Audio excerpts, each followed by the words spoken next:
আসসালামু আলাইকুম। টাইটেল দেখে সবাই বুঝতে পারছেন আজকে কী নিয়ে আলোচনা হবে।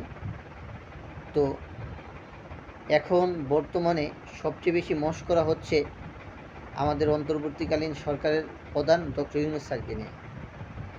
উনি যেই পদক্ষেপগুলো নিচ্ছেন, প্রত্যেকটা পদক্ষেপগুলোতেই বাধা দিচ্ছেন বৈষম্য বিরোধী ছাত্র আন্দোলনের স্বার্থ হাসিল করার কিছু সমন্বয়করা এবং বাংলাদেশের রাজনৈতিক কিছু দলগুলো। তো বর্তমান বাংলাদেশের যে অর্থনীতির অবস্থা খুবই নিন্দনীয় একটা অবস্থা।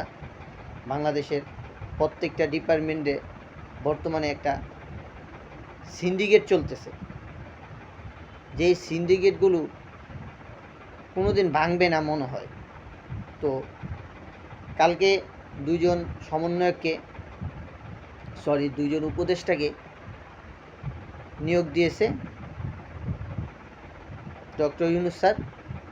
এটা নিয়ে অনেক সমালোচনা করতেছেন বৈষম্য বিরোধী ছাত্র আন্দোলনের নেতারা। ওনারা বলতেছেন যে ওনাদের যেই আপনার পরিশ্রম এটা বৃথা যাইতেছে। এই আওয়ামী লীগের দালালদেরকেই আবার ডক্টর ইউনূস স্যার বলে আপনার দায়িত্ব দিতেছেন। কারণ আমি একটা প্রশ্ন করি সার্জিস ও হাসনাতকে, একটা ডক্টর ইউনূস স্যার সাধারণ কোনো লোক নয়। ওনার মেধা তুমি হাসনাত, তুমি সার্জিস বা আমি ওসমানের মতো চলে না। ওনার মেধা চলে ওনার মতো।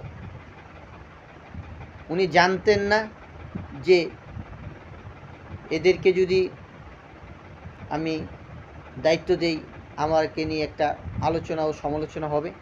তারপরে কী কারণে উনি দায়িত্ব দিচ্ছেন যে এদেরকে দিয়ে আমার কাজে লাগবে, এদের মেধা আমি কাজে লাগাবো, এদের যেই মেধা এই মেধাগুলো আমি কাজে লাগিয়ে দেশটাকে একটা সুবিধাজনকভাবে আনতে পারার চেষ্টা করব। বর্তমানে আমরা $100 বিলিয়ন ঋণ আছি। এটা কি সার্জিস বা হাসনাত বা যারা রাজনৈতিক দল তাদের কি এই চিন্তাভাবনা আছে? আমার মনে হয় না নাই। যদি থাকতো প্রত্যেকটা কাজে এমন বাধা দিত না ডক্টর ইউনূস স্যারকে। প্রত্যেকটা পদক্ষেপগুলোতে এমন বাধা দিত না। হ্যাঁ, আমি এখন একটা শিওর দিয়ে কথা বলতে পারবো যে সার্জিস বা যারা সমন্বয়ক ওরা এমনভাবে কথা বলতেছে বর্তমানে দেশের সব দায়ভার তাদের হাতে তুলে দেন, তারা দেশে একদম ধ্বংস করে ফেলা। এবং যারা রাজনৈতিক দলগুলো আছেন তাদের এখন নির্বাচন দিয়ে দেন, তারা নির্বাচন করার পরে তারা তাদের মন মতো দেশকে চালাক। দেশের কী অবস্থা হইব এটা দেওয়ার দরকার নাই, জনগণের কী অবস্থা হইব এটা দেওয়ার দরকার নাই, দেশ বেচ চালাক। ডক্টর ইউনূস স্যারকে এখন এই উপদেষ্টা থেকে বা অন্তর্বর্তীকালীন সরকারে মানে ভাঙ্গা লাগবে। এমন কাজ কারবারি করতেছেন বর্তমান এই সমন্বয়ক ও কিছু রাজনৈতিক দল নিঃস্বার্থের জন্য। তারা দেশের স্বার্থ দেখতেছে না, তারা এখন দেখতেছে কি নিঃস্বার্থ।